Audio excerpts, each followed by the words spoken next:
Millions in Syria and Iraq are facing water shortages as the region's longest river, the Euphrates, dries up. The birthplace of civilization is drying up. The Euphrates River will be completely gone by 2040 due to human activity and climate change. Unless you live in one of those hot deserts, chances are high that streams, lakes, and rivers in your area are the major source of water for your community, even if you don't realize it. Euphrates is a river that is said to have watered the biblical Garden of Eden and helped give birth to civilization itself. For more than 6,000 years, the Euphrates River has brought prosperity to the area of modern-day Turkey, Syria, Iraq, and Saudi Arabia, and has always been a major source for water in the region with growth and fertility unlike anything the area has ever witnessed.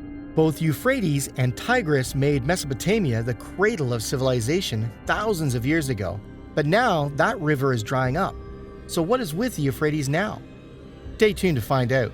Most of humanity's greatest civilizations arose along the banks of the great rivers and today in the Middle East.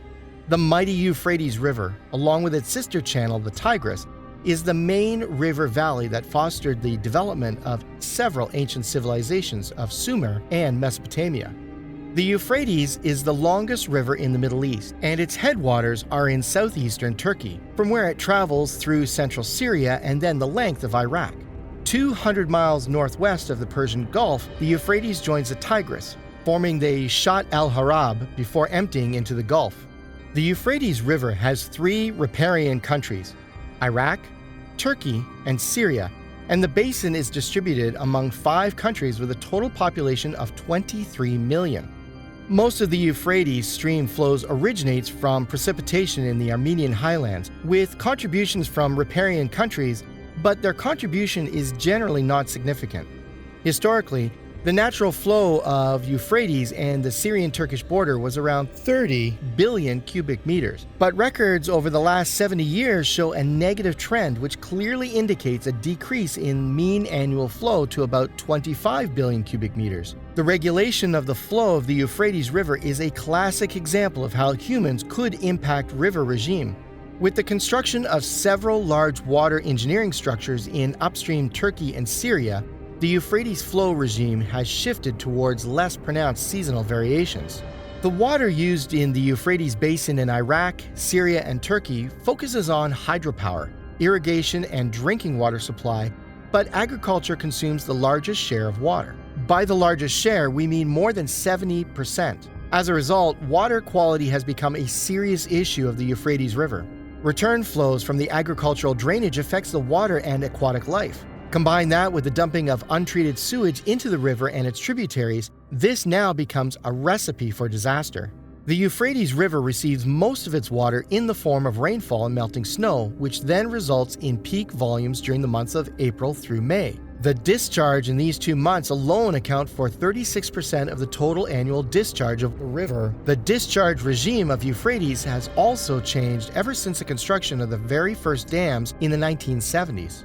The river was also subjected to 2 bilateral accords. An agreement between Turkey and Syria specifies the minimum average flow at the Syrian-Turkish border, and an agreement between Iraq and Syria, which determines the allocation of Euphrates water between these 2 countries.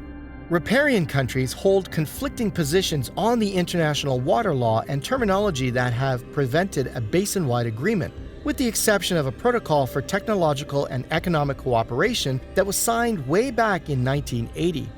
This resulted in the creation of the Joint Technical Committee, but that is no longer operational.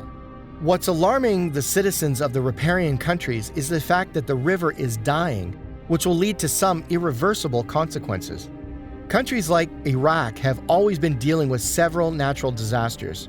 Iraq's government and Kurdish farmers accused Turkey for withholding water in dams, dramatically reducing the flow into Iraq. The river was once susceptible to regional flooding, but thanks to several dams that now have been built along the Euphrates in the past 50 years, the water flow is now regulated. The Euphrates is about 1,700 miles or 2,700 kilometers long, and it receives most of the water from winter rains and snowfalls in the mountains. The rest of the land that Euphrates flows through is dry. It's also extremely hot during the summer. These regions are hospitable only because of the Euphrates and Tigris, despite the harsh climate, and the water from the river will also be used for irrigation of nearby farmland. Farmers use the water from Euphrates to grow olives, tobacco, grains, dates, and several other crops. This river played a significant role in the history, culture, and economy of the region for thousands of years. This is the single most important source of water for agriculture, irrigation, and hydroelectric power in the region, where the water from the body is used to irrigate crops, generate electricity, and support several other industries that rely on water and electricity. Throughout history, it has also been a major trade route with boats and barges using the river to transport goods and people. It has also played a very important role in the development of trade and commerce in the region. The river is also an important cultural and historical symbol in the region, as the region has been home to some of the world's earliest civilizations, such as the Sumerians and Babylonians, and it played a significant role in the religions of the region. During the ancient times, Euphrates was home to a number of powerful civilizations. Babylon is one of the earliest civilizations in the world, and they settled along the Euphrates and now what is in southern Iraq. The Babylonians ruled the region from the 1st to the 2nd century BC and built their capital city on the banks of the Euphrates. The city of Babylon was also a very important center for trade and culture, and even today it is remembered for its impressive architectural achievements, such as the Hanging Gardens of Babylon. The region is also an important habitat for so many species of plants and animals because it supports a diverse ecosystem. Both the Tigris and Euphrates form a great river system by being an alluvial salt marsh ecoregion of the Middle East. The rivers also have several small tributaries that feed into the shallow of freshwater lakes, swamps, and marshes, all surrounded by the desert. Euphrates also flows through a number of distinct vegetation zones, but the areas occupied by humans have significantly degraded the landscape and patches of original vegetation, even though some of them still remain. Several government reports have already warned that both the Tigris and Euphrates could go completely dry by 2040.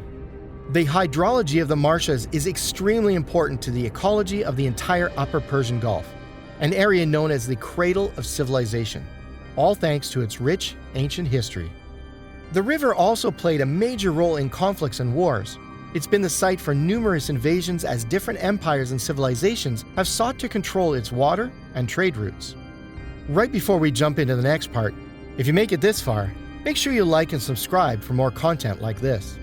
So, what would happen if this river dries up completely?